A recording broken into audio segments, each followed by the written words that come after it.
A German officer shoved the muzzle of a machine pistol straight into the stomach of an American paratrooper. The cold steel pressed through the fabric of his uniform and into his flesh. Around him, in the frozen courtyard of a stone farmhouse in Belgium, stood roughly 80 armed German soldiers. Their weapons were raised.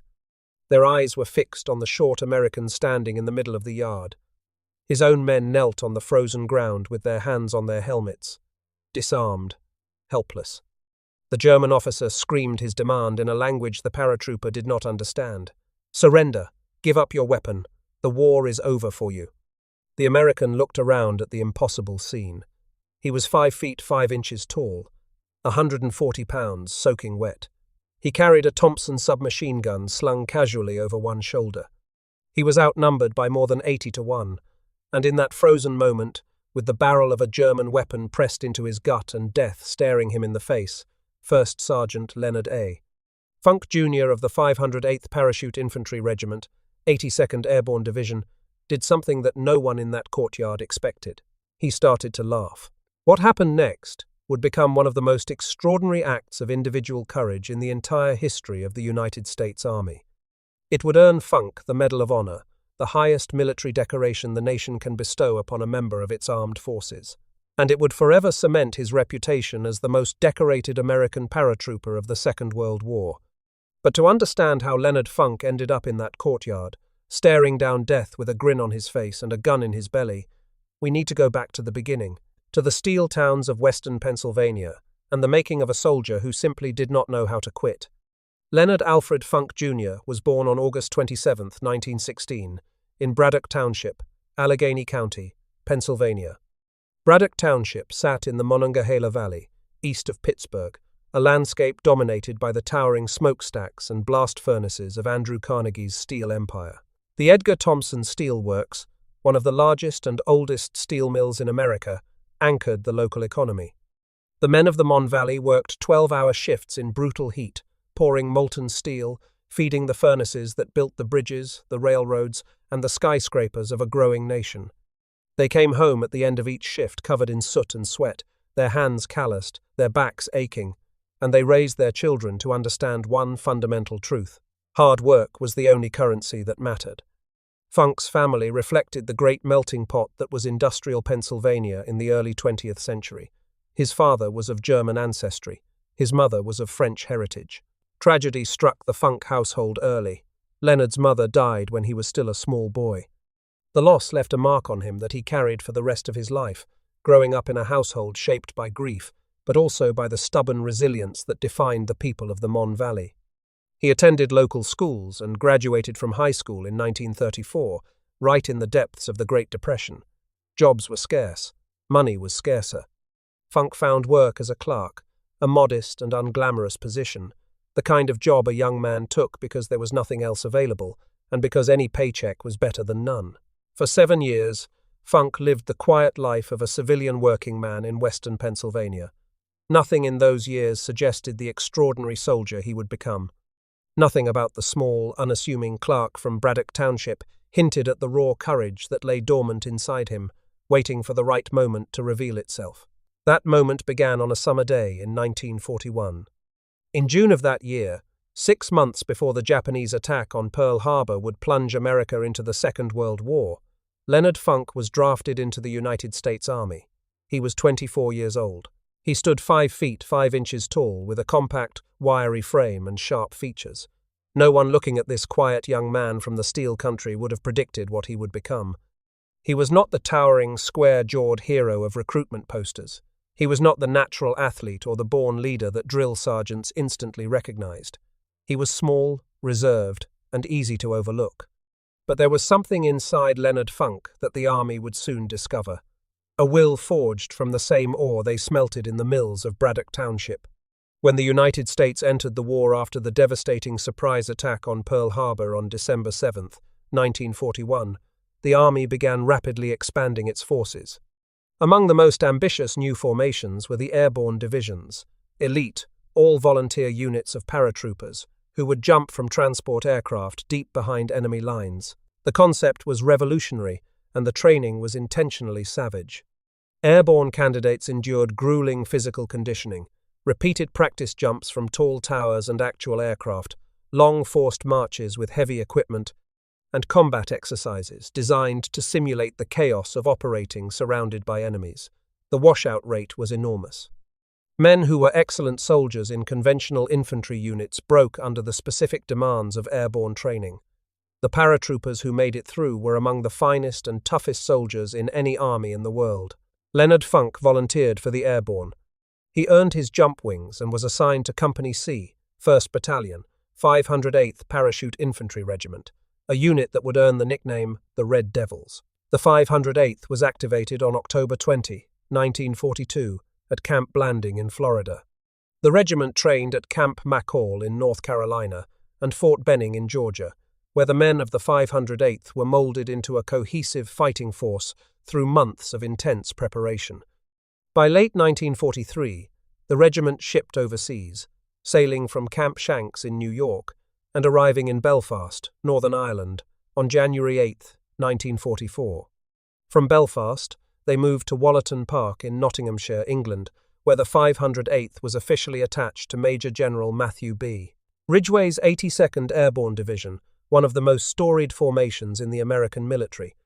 Spring turned into early summer as the men trained relentlessly in the English countryside, rehearsing night jumps, close-quarters combat, and the small unit tactics they would need when the day finally came. Everyone knew an invasion of France was coming. The question was when. The answer arrived on June 6, 1944, D-Day, the largest amphibious and airborne assault in the history of warfare. In the pre-dawn darkness of that historic morning, 117 C-47 transport aircraft, carrying over 2,000 paratroopers of the 508th Parachute Infantry Regiment, roared off the runways at Falkingham and Saltby airfields. Their mission was designated Boston. Their drop zone, codenamed N, was north of the town of Pickerville, on the Cotentin Peninsula of Normandy. The objective was to secure key terrain and disrupt German movements behind the invasion beaches before the massive seaborne landings began at dawn. 5,000 ships were crossing the English Channel that night.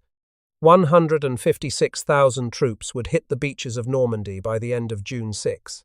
But the paratroopers had to go first, dropping into the darkness hours before the infantry landed, seizing bridges and crossroads, cutting communication lines, and creating confusion behind the German coastal defences.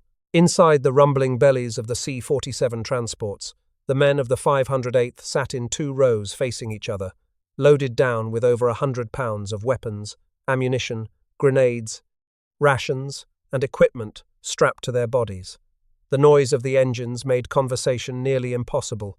Each man was alone with his thoughts. Some prayed. Some checked their equipment for the 10th time.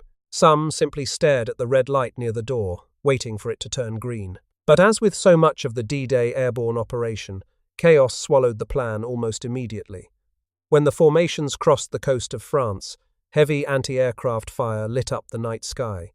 Tracers stitched through the formations in glowing arcs of red and orange. Flak bursts rocked the aircraft. Pilots instinctively took evasive action, banking and climbing and diving, throwing off the carefully calculated drop times and drop zone locations.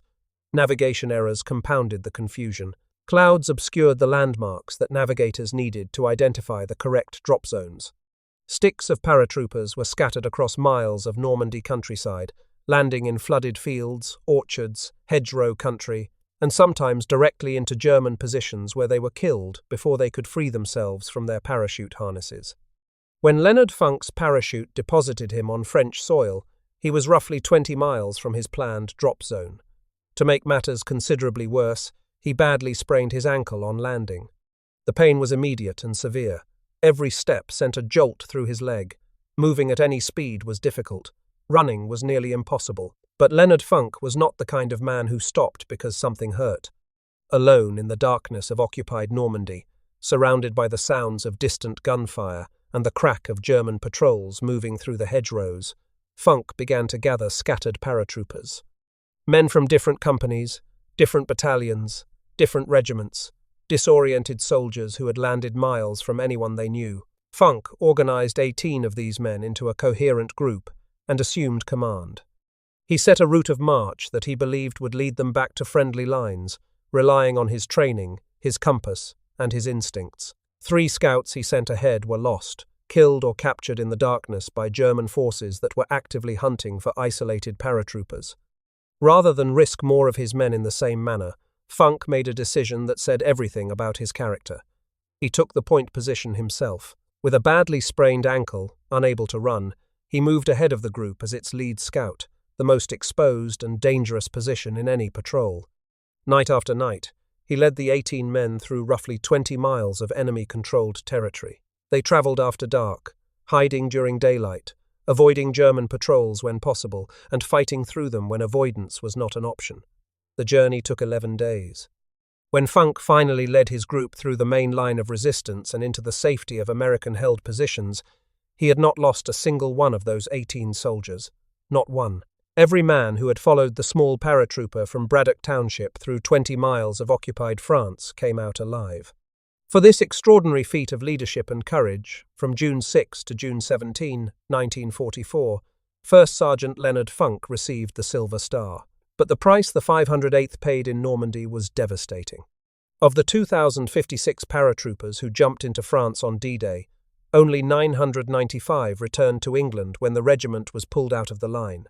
1,061 men became casualties. 307 were killed in action.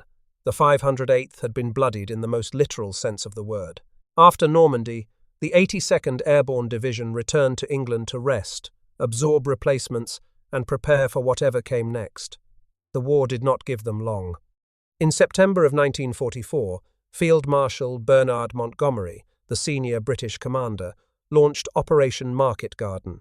It was an audacious and controversial plan to seize a series of bridges across the major rivers of the Netherlands and open a corridor into the heart of industrial Germany, potentially ending the war by Christmas.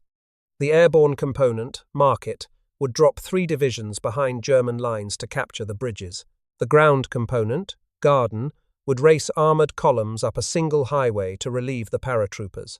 On September 17, 1944, the 508th Parachute Infantry Regiment made a daylight combat jump into the Netherlands, landing near the German border roughly 53 miles ahead of the nearest Allied ground forces, who would have to fight their way forward to relieve them.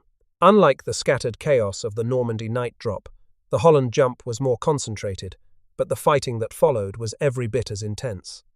On September 18, the day after the jump, near a location designated in army records as Vauxhall in Holland, Leonard Funk demonstrated once again the initiative and aggressive spirit that defined him as a soldier. Acting entirely on his own authority, without orders from any officer, he led a 3-man patrol against a German flak battery of 3 20mm anti-aircraft guns. These guns were firing on incoming American glider troops, slow and vulnerable aircraft that were circling to land with desperately needed reinforcements and supplies. Every second those guns kept firing. More gliders were being hit, and more men were dying in burning aircraft that could not maneuver or fight back. Funk and his 3 men attacked.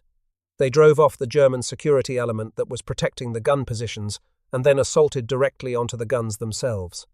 In a fierce, close-range fight, Funk and his small group killed approximately 20 German crewmen and silenced all 3 anti-aircraft guns before they could inflict further damage on the incoming gliders.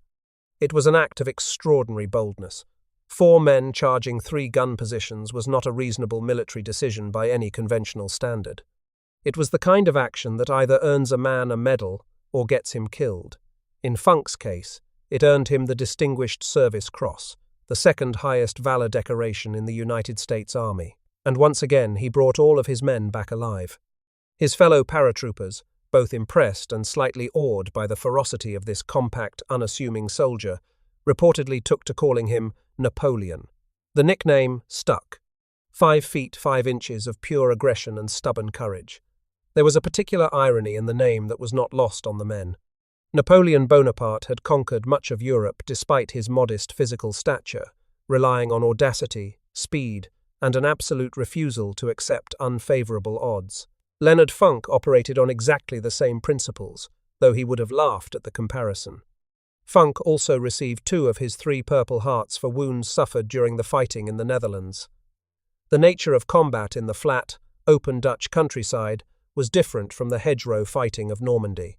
The terrain offered little natural cover. German observation was excellent, and their mortar and artillery fire was devastatingly accurate. Casualties mounted steadily. The 508th held a critical sector more than 12,000 yards long around the towns of Bergen-Dahl and Groesbeek, protecting the eastern flank of the vital Nijmegen bridge crossing. The regiment fought off repeated German counterattacks for weeks, often in close-quarters combat among the houses and gardens of Dutch villages, before being relieved and sent back to France to recover. But recovery would be cut brutally short. On December 16, 1944, the German military launched the last great offensive operation of the war in Western Europe. 3 full armies, the 6th Panzer Army, the 5th Panzer Army, and the 7th Army, attacked through the dense forests and narrow roads of the Ardennes region of eastern Belgium and Luxembourg. The operation, codenamed Watch on the Rhine by the Germans, hurled over 200,000 soldiers, supported by approximately 1,400 tanks and armoured vehicles, and roughly 1,600 artillery pieces, against a thinly held sector of the American line. 4 understrength and largely inexperienced American divisions bore the initial brunt of the assault.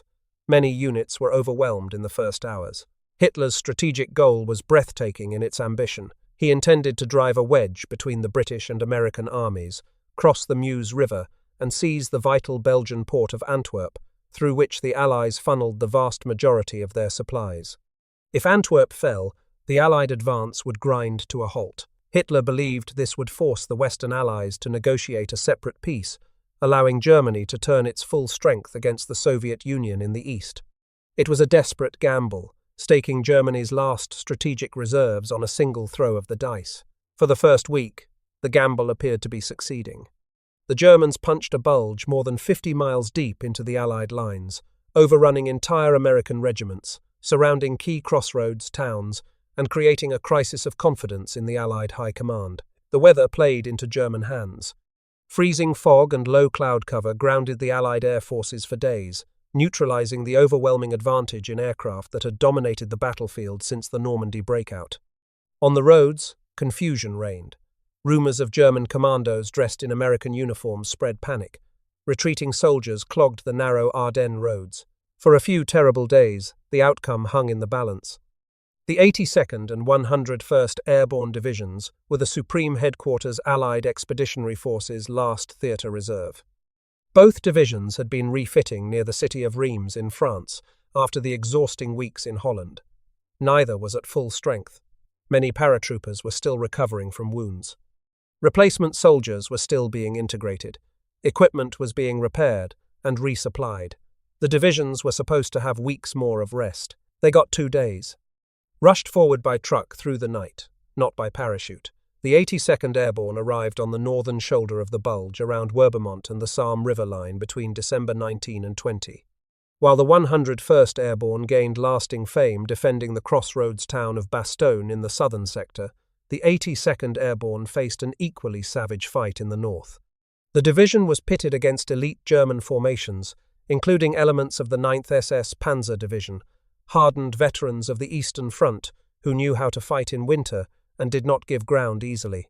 The 508th Parachute Infantry Regiment played a critical role in some of the most desperate fighting of the Bulge. The regiment helped screen the withdrawal of more than 20,000 American soldiers from the collapsing St. Vith pocket, buying time for those units to escape encirclement. They defended bridges along the Sarm River at Ville-Sarm and Salm-Château. They stopped German armoured attacks at Eria.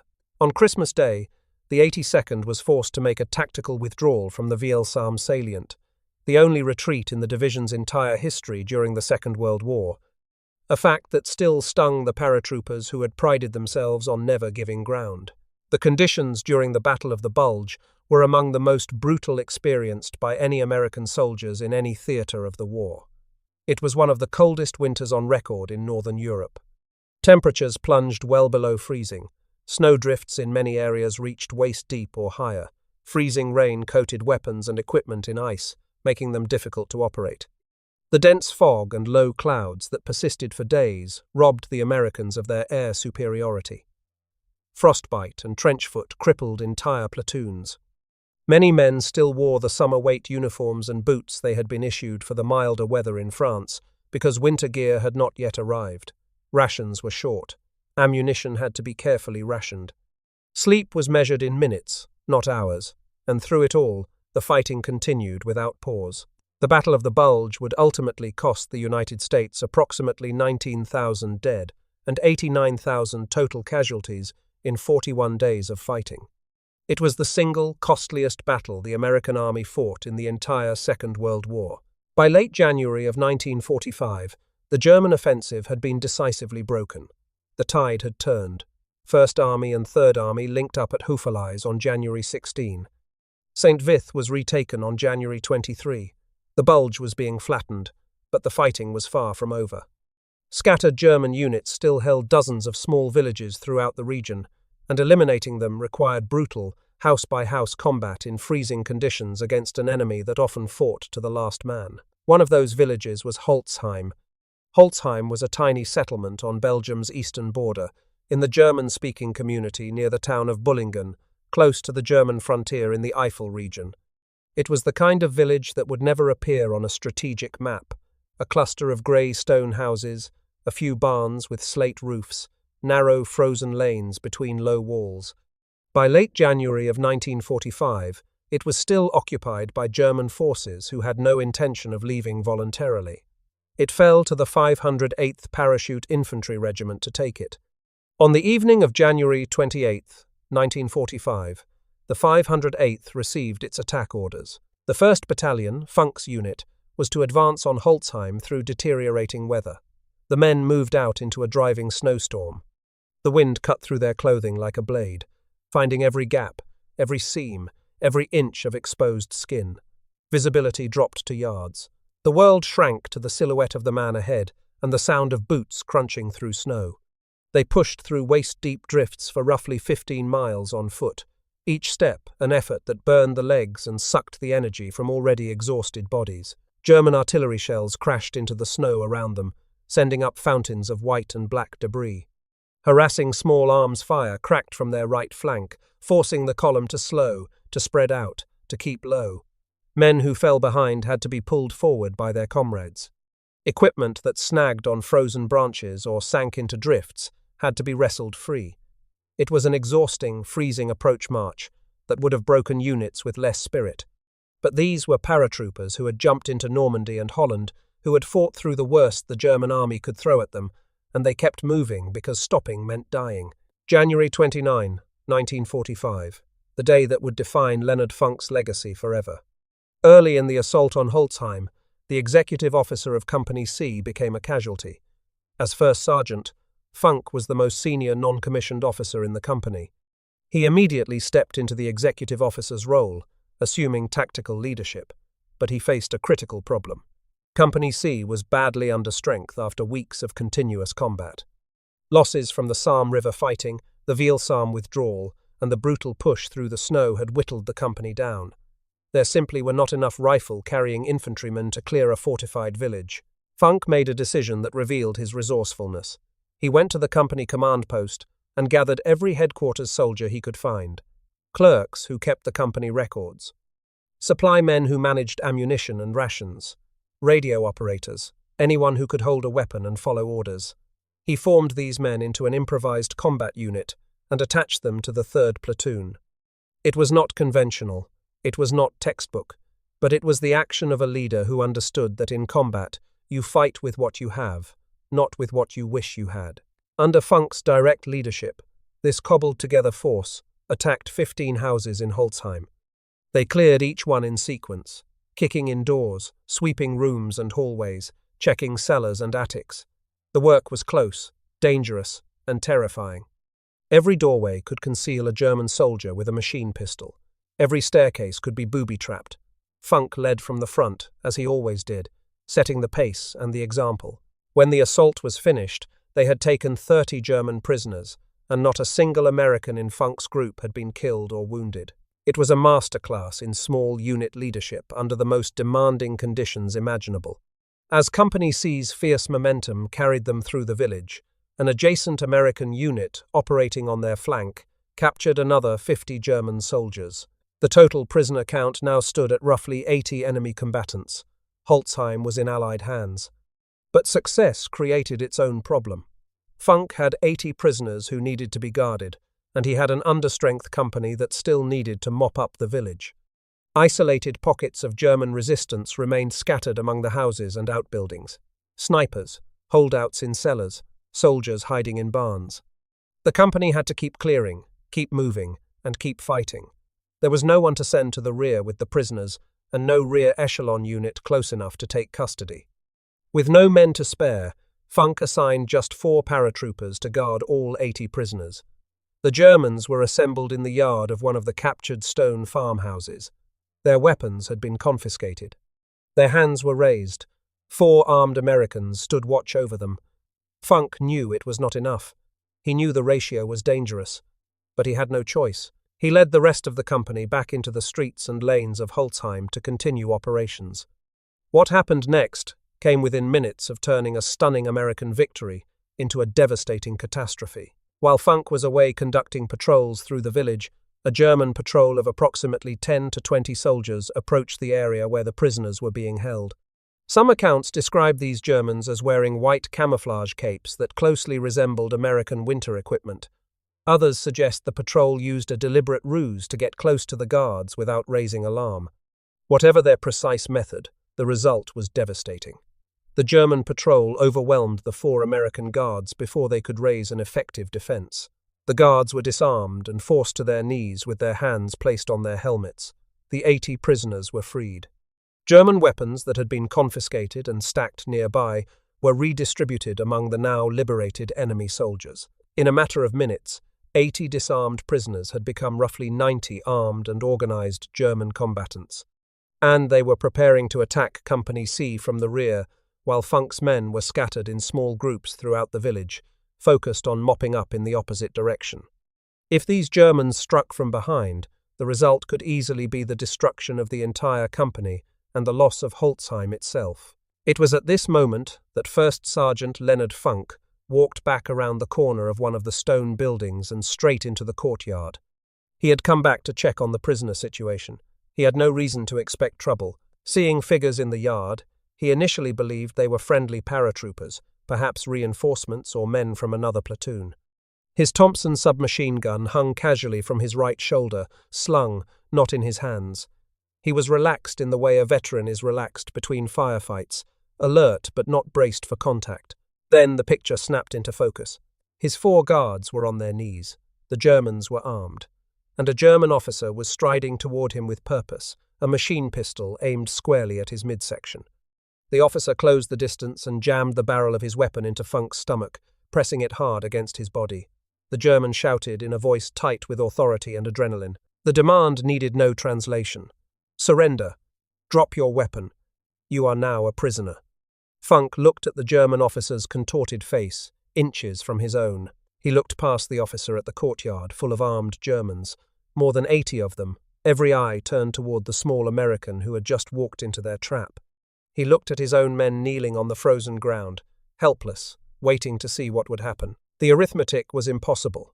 1 man against roughly 90. His weapon was not even in his hands.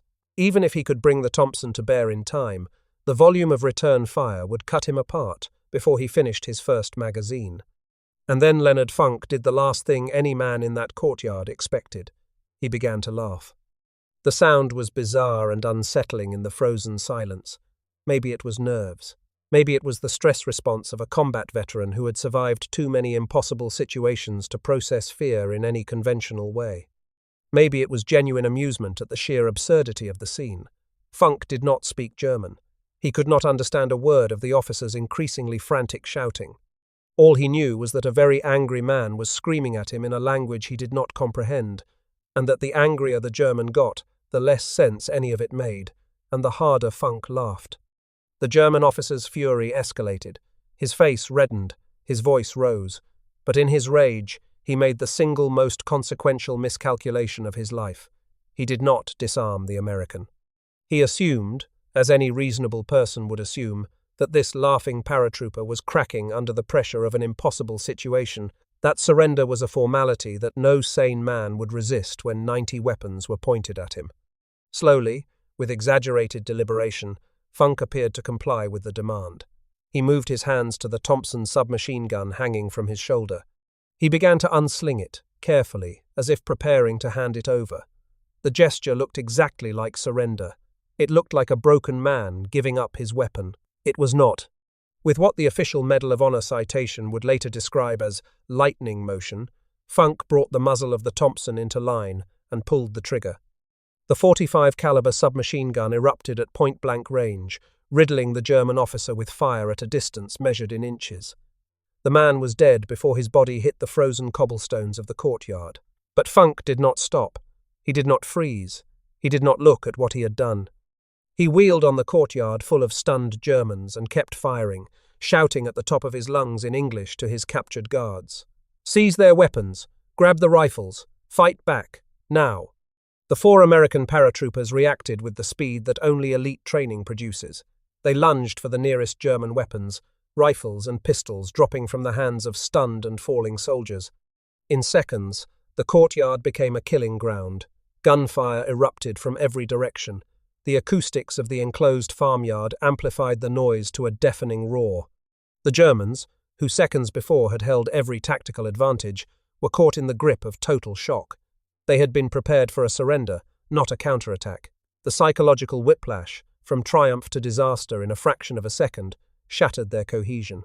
The entire fight lasted no more than 45 seconds.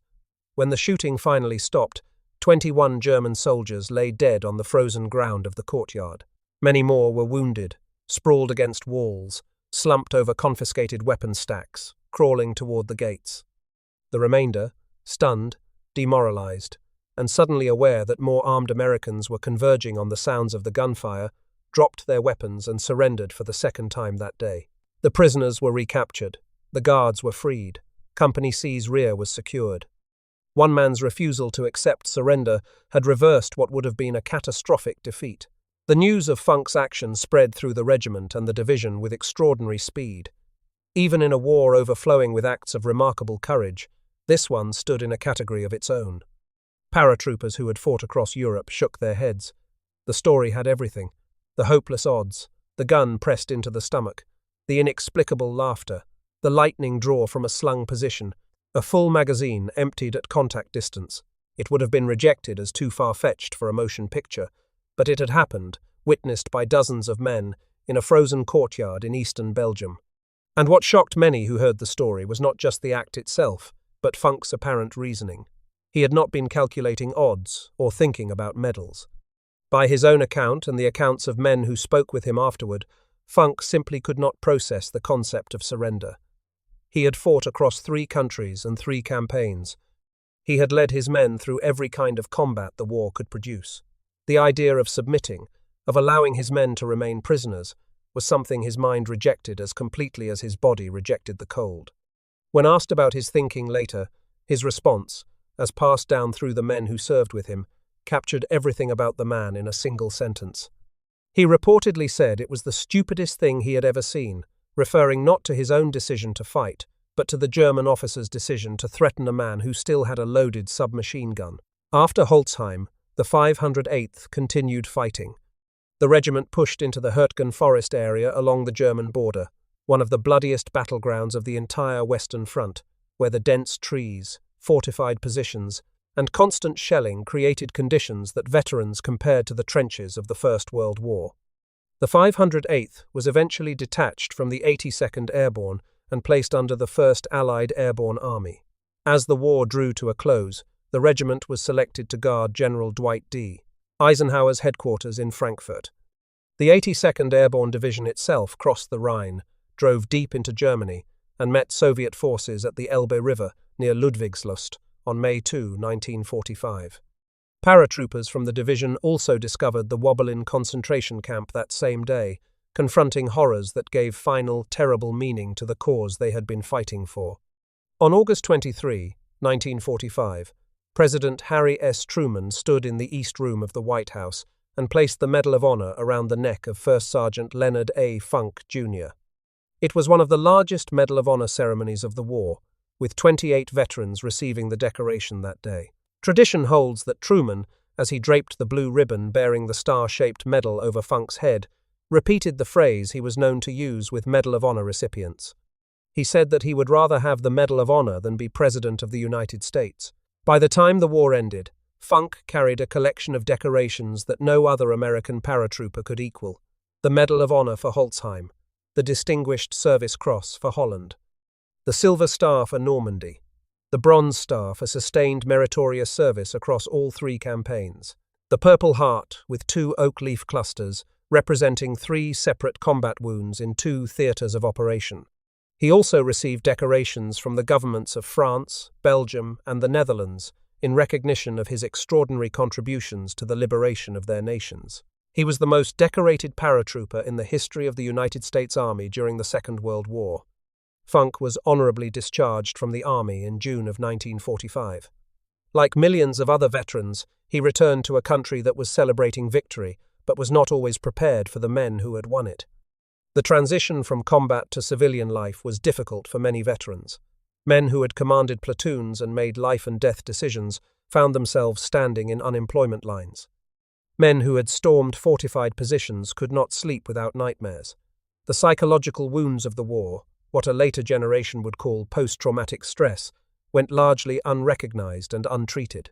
Funk channeled his energy into a cause that matched his character. He joined the Veterans Administration in the Pittsburgh region, dedicating his entire civilian career to helping fellow veterans access the benefits and support they had earned through their service. He understood what these men had been through because he had been through it himself. 3 Purple Hearts meant 3 times his body had been torn open by enemy fire. 3 campaigns meant 3 times he had watched friends die beside him. The work at the Veterans Administration was not glamorous, but it mattered, and for Leonard Funk, that was enough. In 1950, the Army appointed him an honorary first lieutenant in the reserves, in formal recognition of his role as acting executive officer of Company C during December of 1944 and January of 1945. He rose steadily through the Veterans Administration, eventually becoming division chief of the Pittsburgh Regional Office before retiring in 1972 after nearly 3 decades of service to the men and women who had worn the uniform. He married Gertrude Funk, and together they raised 2 daughters. They lived quietly on Hartman Street in McKeesport, Pennsylvania, a few miles from the steel country where Leonard had grown up. Funk never sought the spotlight. He never wrote a memoir or hired an agent. He never toured the lecture circuit trading war stories for speaking fees. He lived the kind of modest, purposeful life that the men of the Mon Valley understood instinctively. You did your work. You took care of your people. You did not brag about it afterward. Fellow veterans remembered Funk with a warmth that bordered on reverence. At his funeral, a member of the Leonard A. Funk Association delivered a tribute that captured the man perfectly. He described Funk as someone who loved soldiers, who loved people of every rank and station. He said Funk treated every soldier from private on up as if they were a 4-star general. And then, with a grin that Funk himself would have appreciated, the speaker added that Leonard's worst flaw was that he even liked and appreciated officers. On November 20, 1992, First Sergeant Leonard A. Funk Jr. died of cancer in McKeesport, Pennsylvania. He was 76 years old. At the time of his death, he was the last surviving Medal of Honor recipient from the 82nd Airborne Division from the Second World War. He was buried with full military honors at Arlington National Cemetery, Section 35, Grave 23, 73-4, in the company of thousands of other Americans who gave their lives and their best years in service to their country. The memorials to Leonard Funk have multiplied in the years since his passing. In 1995, the Pennsylvania General Assembly renamed a section of Pennsylvania Route 48 as the Leonard A. Funk Jr. Highway. Near his childhood home in Braddock Hills, a black granite memorial panel etched with his Medal of Honor citation and decorations stands beside the borough's Veterans Memorial. In May of 2018, he was inducted into the 82nd Airborne Division's All-American Hall of Fame at Fort Liberty in North Carolina. A fitness facility on that installation bears his name. On May 26, 2023, the United States Postal Service dedicated the McKeesport Post Office in his honor. A cenotaph at Camp Blanding Memorial Park in Florida marks his connection to the 508th, the regiment born and trained at that installation. And at the Airborne and Special Operations Museum in Fayetteville, North Carolina, Funk's story is preserved in the permanent collection ensuring that generations who never knew the Second World War can learn about the small paratrooper who laughed in the face of death. What makes the story of Leonard Funk endure is not merely the audacity of what he did in that courtyard at Holzheim. It is what that moment revealed about the nature of courage and about the kind of men who are capable of it. Funk was not physically imposing. He was not born to privilege. He did not come from a military dynasty. He was a clerk from the steel towns who volunteered for the hardest service the army offered, because something inside him demanded it. In Normandy, alone and injured, he led 18 lost men to safety through 20 miles of hostile countryside. In Holland, with 3 soldiers at his side, he silenced 3 anti-aircraft guns and killed approximately 20 Germans. In Belgium, he cleared 15 houses with a platoon of clerks and supply men, then stood alone against 90 armed enemies, with nothing but a slung Thompson and the absolute refusal to give up. The lesson of Leonard Funk is not that one man can win a war by himself. It is that courage is not the absence of fear. It is the decision, made in a single heartbeat, that something else matters more than survival. For Funk, what mattered more was duty, his men, his company, the trust that every soldier places in the hands of the leader standing beside him. That stubborn, unbreakable commitment, born in the furnace towns of western Pennsylvania and tested in the fires of 3 campaigns across Europe, is what set Leonard Funk apart in a war that produced no shortage of brave men. Today, his name is carved in granite in Braddock Hills. It marks a highway in Allegheny County and a post office in McKeesport. It stands in the Hall of Fame at Fort Liberty and rests on a white marble headstone at Arlington, among the honored dead. Leonard Funk never wanted to be called a hero. He would have said he was just a soldier doing his job. But history remembers what he did on that January morning in a frozen Belgian courtyard, when a German officer pushed a gun into his stomach and demanded surrender, and the laughing paratrooper from Braddock Township answered the only way he knew how.